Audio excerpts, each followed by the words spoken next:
Good evening, Charles, Wells Farm. So just a quick ramble. This is in the peppers.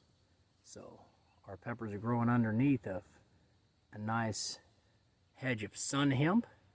This acts as shade to help from getting sun scald and that really intense heat.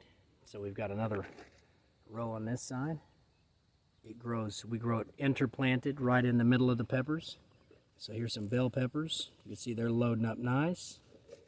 And the sun hemps, they're a nice rigid stalk that actually act as stakes too to help the bell peppers stand up. So we may have to put some stakes in. At the end of the season, we'll probably have to do some form of weave with some string and some sticks. But for the most part, early on, that does good. But we're over here also getting some onions.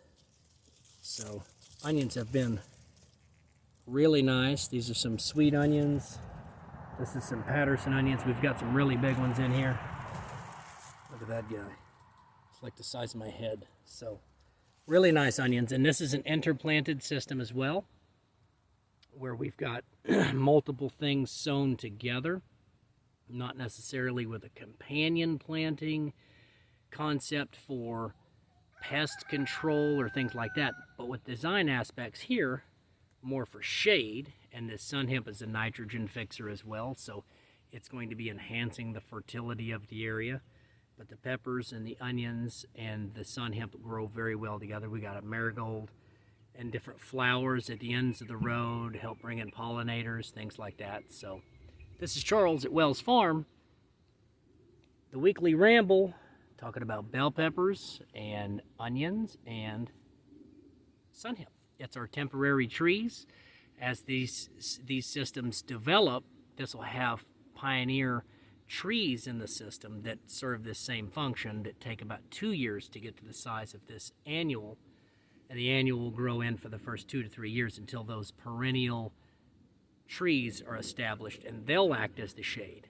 And they actually have a canopy that we can reduce. So we're growing our own shade cloth that's about 70% light filtration, keeps the sun scald, and then as we approach the September time, when the daylight starts really shortening, we can reduce that canopy and let in more sunlight. And when we reduce the canopy, the roots prune themselves, and as nitrogen fixing trees, they've got that nodule colonies of bacteria that will naturally get pruned off when we take the canopy down. And we could do a high pollard, we keep them up, it's like palm structures.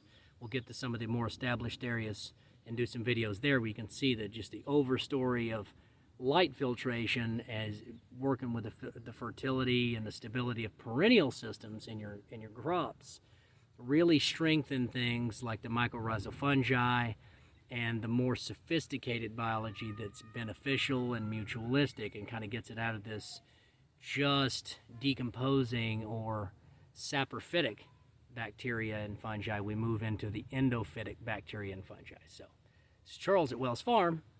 Hopefully this was a fun video. Giant onions and wonderful paprikas and beautiful tomatoes. We got a bounty basket here we just picked out while we were cruising through. So hopefully you guys have a good evening. Got some storm clouds in the background. Maybe that means rain. Enjoy the journey. We'll talk soon.